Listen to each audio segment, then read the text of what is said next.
नाज़रीन ख़बर शामिल कंदासीं उमरकोट में डॉक्टर एम लाल बागानी की ख़बर मूजिब उमरकोट में बल्दियाती इलेक्शन जो दंगल वेझो ईंदे ई पीटीआई जूं अहम विकेटूं किरी पियूं। पीटीआई उमरकोट जूं अहम विकेटूं किरण शुरू थी वियूं आहिनि।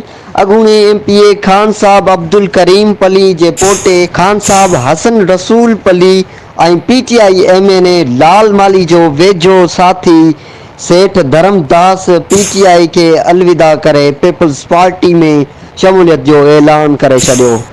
याद रहे तो कुछ ॾींहं अॻु खोसा बिरादरी के सरदार पीटीआई अॻवान रईस अला बचायो खोसो बि पीटीआई के अलविदा करे पीपी में शमूलियत जो ऐलान पिणु कयो हो। अहम ख़बर असां शेयर करूं पिया। उमरकोट में बल्दियाती इलेक्शन जो दंगल वेझो ईंदे ई पीटीआई के धचको लगी वियो है। उमरकोट में अहम विकेटूं पीटीआई जूं किरी पियूं आहिनि। अॻूणे एमपीए खान साहब अब्दुल करीम पली जे पोटे खान साहब हसन रसूल पली ऐं पीटीआई एमएनए लाल माली जो वेझो साथी सेठ धर्मदास पीटीआई के अलविदा करे पीपल्स पार्टी में शमूलियत जो ऐलान करे छॾियो आहे। याद रहे तो कुछ ॾींहं अॻु खोसा बिरादरी के सरदार पीटीआई अॻवान रईस अला बचायो खोसो बि पीटीआई के अलविदा करे पीपल्स पार्टी में शमूलियत जो ऐलान कयो हो।